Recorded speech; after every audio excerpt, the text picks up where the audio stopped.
जब तक Babar Azam domestic cricket नहीं खेलेंगे, वो दुनिया के किसी कोने में भी चले जाएँ, वो उस तरह की परफॉर्मेंस नहीं दिखा पाएँगे जिस तरह से बाबर आजम के फैन्स उनसे एक्सपेक्ट कर रहे हैं। मतलब बिग बैश लीग के दूसरे मैच में जहाँ पर हम बाबर आजम को एडिलेड स्ट्राइकर्स के अगेंस्ट देखते हैं कि Babar Azam short mid wicket पर ल्यूक वुड की बॉल पर कैच आउट हो जाते हैं। इसके अलावा स्पिनर्स के अगेंस्ट भी बाबर आजम को प्रॉब्लम होती है कि किसी स्पिनर ने अगर उनको गुगली कर दिया, विद इन स्टंप्स बॉल है, तो बाबर आजम वहाँ पर भी आउट हो जाएँगे। चाहे किसी सीमर ने भी आकर बाबर आजम को अगर विद इन स्टंप्स पैड पर बॉल कर दी है, तो शायद वहां पर भी बाबर आजम को खेलने में प्रॉब्लम होगी। तो जब इतनी ज्यादा प्रॉब्लम के बाद आप जाकर मैचेस खेलेंगे, आप इंटरनेशनल क्रिकेट खेलेंगे, तो आपकी जो परफॉर्मेंस है वो अप टू द मार्क नहीं रहेगी जब तक आप अपने बेसिक लेवल की चीजों को उन पर काम नहीं करेंगे, उन पर उनके हवाले से प्लान करके जब आप चीजों को एग्जीक्यूट नहीं करेंगे, तब आप सक्सेसफुल नहीं हो सकते। मतलब हम जहां पर बाबर आजम की बात करते हैं कि पाकिस्तान क्रिकेट टीम ने बाबर आजम को टी20 से क्यों ड्रॉप किया था 2024 में under the coaching of mic Hesson, क्योंकि टी20 क्रिकेट खेलने का जो स्टैंडर्ड था वो मॉडर्न टी20 क्रिकेट के स्टाइल की भी बातें होती थी,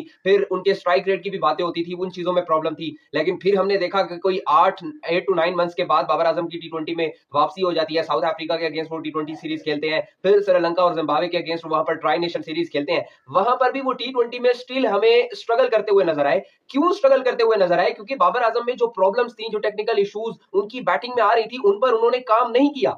खाली नेट में प्रैक्टिस करने से अगर ये चीजें ठीक हो जाती ना, तो शायद दुनिया में कोई ऐसा प्लेयर ही ना होता जो परफॉर्म ना करता। फिर तो हर प्लेयर परफॉर्मेंस का जो है ना, उसका लेवल पे जो स्टैंडर्ड्स है वो बहुत ज्यादा हाई होने थे। तो फिर ये डिफरेंस प्लेयर्स में क्यों क्रिएट होता है? जब आप एफर्ट करते हैं। हम इंडिया में विराट कोहली की एग्जांपल्स तो देते हैं कि यार विराट कोहली ने टी20 में इतने रन्स कर दिए, वनडे क्रिकेट में उन्होंने इतने रन्स कर दिए। भाई उनका प्रोसेस, जो प्रोसेस वो करके आ रहे हैं कि किस तरह से हमने इंटरनेशनल क्रिकेट में अपनी बैटिंग को बेहतर बनाना है, उस प्रोसेस को जब तक बाबर आजम हो या चाहे दुनिया का कोई भी बल्लेबाज हो, जब तक वो उस पर फोकस नहीं करेगा, वो बेहतर चीजें नहीं कर सकता। और ये सारी बातें मैं अपनी तरफ से नहीं कर रहा, ये सारी बातें हमारे जो क्रिकेट के एक्सपर्ट्स हैं वो ये सारी बातें डिस्कस कर रहे हैं कि यार बाबर आजम जो टेक्निकल इश्यूज फेस कर रहे हैं, चाहे फिर बाबर आजम ऑस्ट्रेलिया में खेलने चले जाएं या फिर कहीं श्रीलंका में टी20 वर्ल्ड कप होगा या साउथ अफ्रीका, दुनिया में कहीं भी खेलने चले जाएं, जब तक इन टेक्निकल इश्यूज का सॉल्यूशन इन पर काम नहीं करेंगे, प्रॉपर डोमेस्टिक क्रिकेट में वापस नहीं आएंगे, तब तक शायद same on the base of just name Babar Azam, इसकी बेस पर वो क्रिकेट तो खेलते रहेंगे,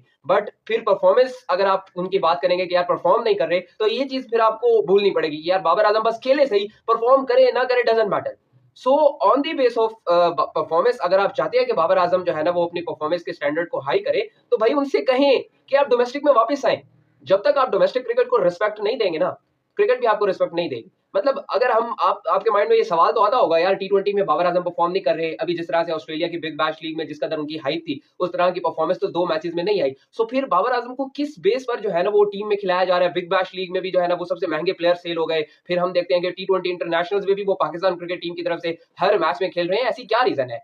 क्योंकि वो बाबर आजम है, ऑन हिज नेम। क्योंकि उन्होंने, अगर हम उनका पास्ट उठाकर देखें, तो नो डाउट उन्होंने पाकिस्तान क्रिकेट टीम के लिए काफी परफॉर्मेंसेस दी हुई हैं। वनडे क्रिकेट हो, चाहे ओडी, चाहे टेस्ट क्रिकेट हो या फिर टी20 क्रिकेट हो, उन्होंने परफॉर्मेंस दी हुई है। सो उसकी बेस पर जो उनका एक नाम क्रिएट हुआ बाबर आजम, उनकी जो फैन फॉलोइंग है, उस बेस पर शायद बाबर आजम अपने नाम की बेस पर क्रिकेट खेल रहे हैं। अदरवाइज परफॉर्मेंस की अगर आप बात करें, तो परफॉर्मेंस कोई ऐसी रीजन नहीं है कि यार बाबर आजम की परफॉर्मेंस बहुत ज्यादा हाई है, इस वजह से वो टीम में खेल रहे हो। लाइक मैं हमेशा से बात करता हूं कि पाकिस्तान क्रिकेट टीम ने टी20 में बाबर आजम का कम इस वजह से करवाया क्योंकि पाकिस्तान क्रिकेट बोर्ड ने जो अपना होम सीजन था क्रिकेट का, उसमें स्टेडियम्स को फुल करना था कि अगर बाबर आजम किसी मैच में खेल रहा है तो भाई फैंस देखने आएंगे मैच, अदरवाइज नहीं आएंगे। हमने जब साउथ अफ्रीका के अगेंस्ट टेस्ट सीरीज स्टार्ट हुई थी कजाफी स्टेडियम में, सो कजाफी स्टेडियम वाज फुल क्योंकि बाबर आजम खेल रहे थे। अगर यहां पर रावलपिंडी क्रिकेट स्टेडियम फुल रहा है, बाबर आजम खेल रहे थे, this is the only reason. और इसमें शायद अगर कोई डिसीजन ले सकता है वो बाबर आजम खुद होंगे। अब ये डिसाइड उन्होंने करना है कि वो इसी तरह कोई 4-5 महीने, अगले महीने